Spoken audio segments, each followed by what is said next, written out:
I am Umarak the Hunter, and welcome to BS01 Podcast.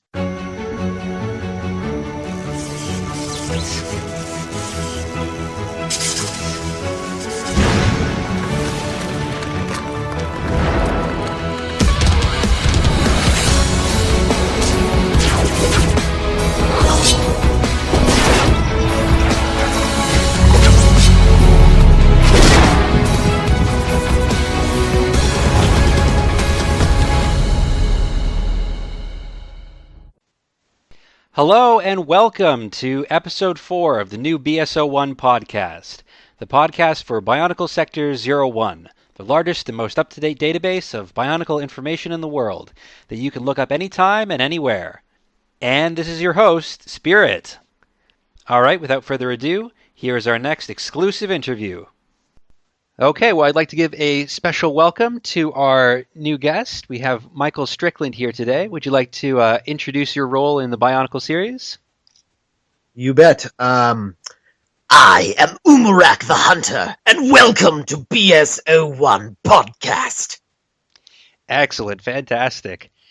It's so great how you can just jump right into that voice. Lots of practice. So how did you originally get into voice acting?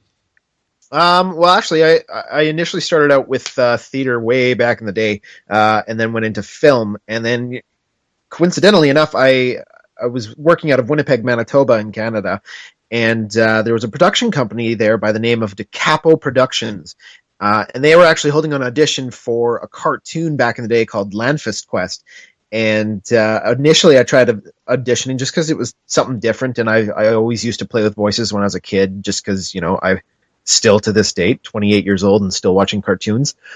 But nothing wrong with that. I guess, yeah, exactly, right.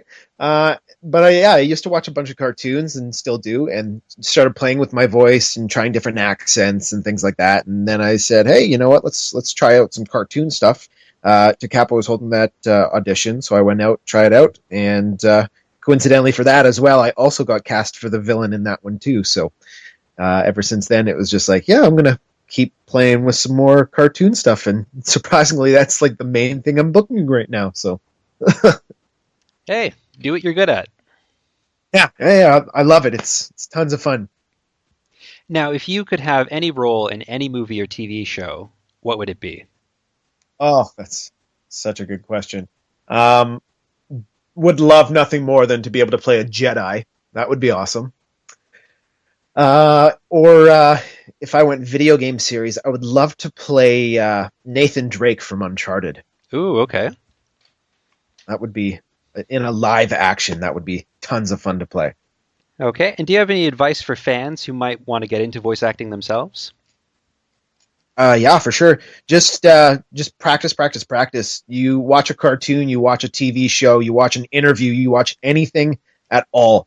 Just start playing with your voice and constantly shape it to the sounds. Try working on the dialect and the and all the emphasis that you're going to be using, and then just keep practicing that way. And that alone is going to help you leaps and bounds in becoming a voiceover actor, because again, our voice is one of the biggest things that is the main thing that we deal with, right? So we need to constantly work it. It is a muscle, right? So if you don't practice constantly, then you will have a weak muscle and you'll have a hard time doing a lot more voiceover stuff.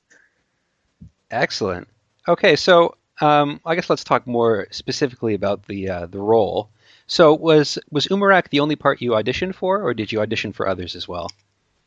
Initially, I auditioned for both Umarak and ECMU. Oh, okay. Yeah, I tried to get. I was just thrown the opportunity for these two, and even when I first did ECMU's voice, I wasn't completely happy with it, and obviously it worked out for the best in the end, because Umarak was actually the one that I was really excited to go for. And I was in the middle of, it was like during one of my breaks during teaching, and I was like, all right, I'll try out for this, and then did a quick recording of it, just played with a couple different versions of the voice, sent off what I thought was the best, and that was the one. Okay, well, what sort of direction were you given to develop Umarak's voice? Well, like most editions, they'll give you a breakdown of kind of what they see the vision for the character. So a lot of the descriptions that I was given was things like, he's an assassin. He hides in the shadows. So I started developing this character in my mind initially before I even saw any concept art of Umarak. I saw this dark, like menacing, like eyes just glowing in the shadows. You barely ever see him. He's like dark, almost hooded, things like that. So I started playing with, if I saw someone that would be hiding in the shadows, what would they sound like? And a concept I kind of went with was the old school Transformers Megatron version of the voice, Where it was a lot more dark and raspy in your voice. And then I started playing with that a lot more. And then that's how I just came up with Umarak, sent that off. I was pretty happy with it, and it seems they were too. Excellent. Yeah, it's definitely got that 1980s cartoon villain feel to it.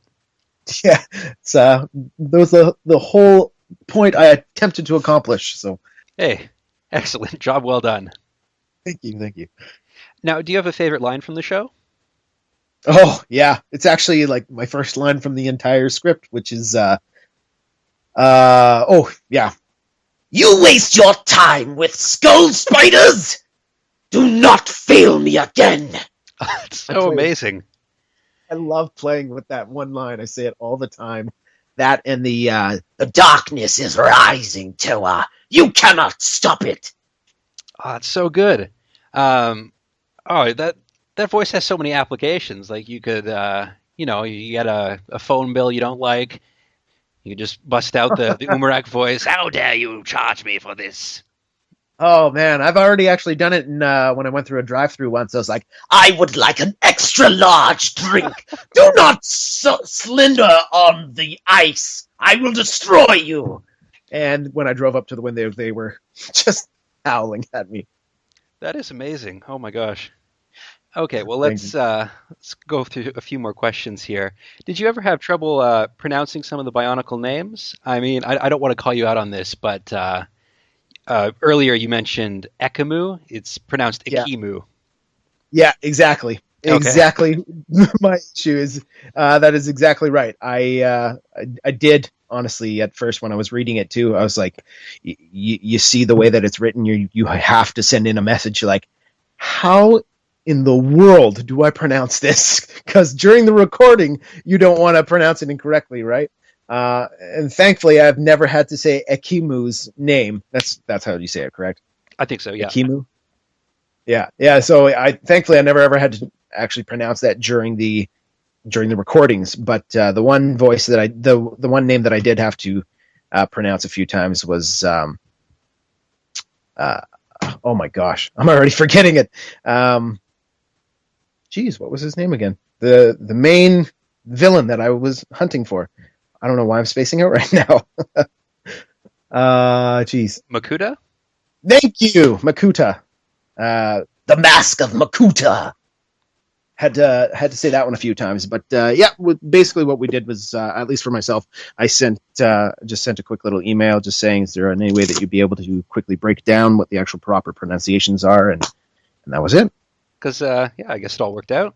Were there any lines that you found particularly challenging or that you kept messing up on in the show? I wouldn't say that it was so much challenging or messing up on. It was more so that the direction that I went with the line might have been something different from what they've seen. So there was a couple of times where there were a few lines where we had to play around with it a little bit more just to try to get the direction that they were looking for initially. But otherwise, our recording sessions were pretty short. They went decently quick. It seems like we got everything that they wanted from the recording session. So other than that, yeah, everything was good. And did you improvise any lines that managed to make it into the final production, or were you more sticking to the script?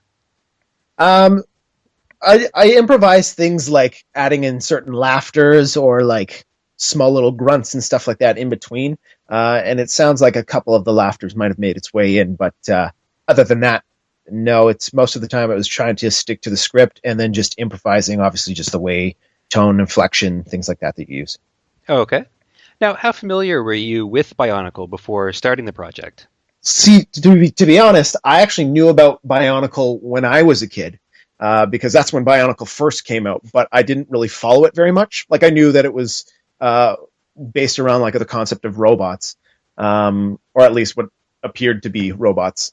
But I didn't actually like watch any of the show or follow any of the storyline prior to. And then when they sent me this message saying, "Yeah, we have an audition for you," I started looking into it a bit, and I was like, "This is a cool concept." And apparently, they were saying that they wanted to bring back the old style animation and whatnot, which was super cool. Or at least not the old style animation, the old style of the way that they used to make the Bionicle figures, which I got excited about. So I did a little bit of research on it in regards to Umarak, because he's a brand new character, and at least got whatever information I could from the production company, and it turned out pretty good. Well, good. So I think that's all the questions I had for today. I've sent you that list of quotes. Now, for some of the other cast, I've been getting them to read lines that their characters said in the previous series, or lines that they said sort of off screen in other things like books or comics. Umarak really only exists in the TV show. So I've sent you a list of quotes from other villains in the Bionicle series. And I just want to see how they sound in Umarak's voice. Sure. You want me to just go through them one by one? Yep, go ahead. Perfect. I see you have spirit, little Toa. I hate spirit! Compassion was always your weakness, brother. As is our duty, we shall not fail! Only his mask was left behind. Did he find a hero's grave in these waters, do you think? Or just a final resting place in the mud for a fool?